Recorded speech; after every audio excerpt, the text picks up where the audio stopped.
All right, so in the quantum model of the atom, we represent that model by talking about quantum numbers.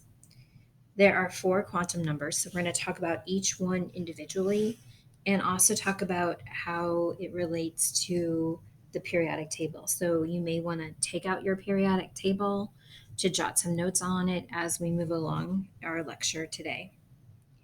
So quantum numbers, they're going to tell us the specific properties of the orbitals. Now, three of those quantum numbers deal with the specific properties of the atomic orbitals. And then the last quantum number we're going to discuss is going to actually talk about the property of the electrons that we find in those orbitals. Okay, so again, an orbital is a region of space where electrons can be found. So let's start with the first quantum number. This is known as the principal quantum number.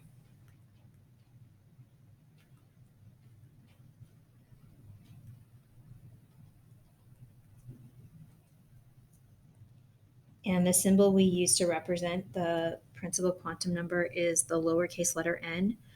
Okay, so you want to be familiar with that. We use n throughout chapter 4 and chapter 5. And so what it's telling us is that this is the main energy level around the nucleus. So think of it this way.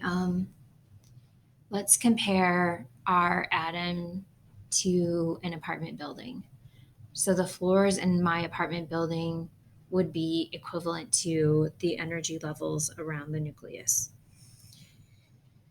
And so they are positive integers. Now, according to the periodic table we currently have, so I'm going to kind of sketch the outline of the periodic table here.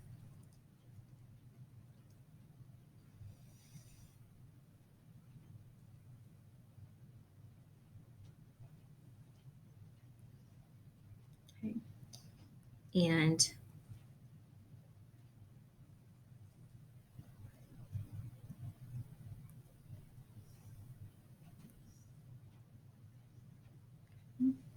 so if you're looking at your periodic table, you should know the difference between a period and a column. So we should know the periods are the horizontal rows.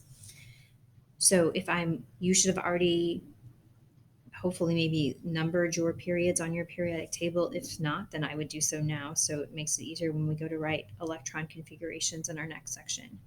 Okay. So if I look, there are 7 periods on the periodic table, and there are also currently 7 main energy levels.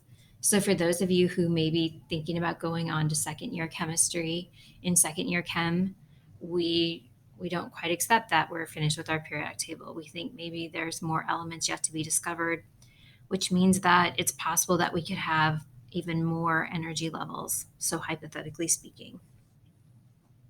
Okay. All right, so n is going to be represented by a number 1 through 7 in our case. And so n tells us how far an electron is from the nucleus. So 1 would mean that you're closest to the nucleus, 7 would mean that you're furthest from the nucleus. It also gives us an indicator of its energy. So we know the closer you are to the nucleus, the lower your energy. So in other words, if you're an electron that's in energy level 1 would have low energy. If we're talking about an electron that's in energy level 7, it would have the greatest amount of energy. So the principal quantum number was our first quantum number.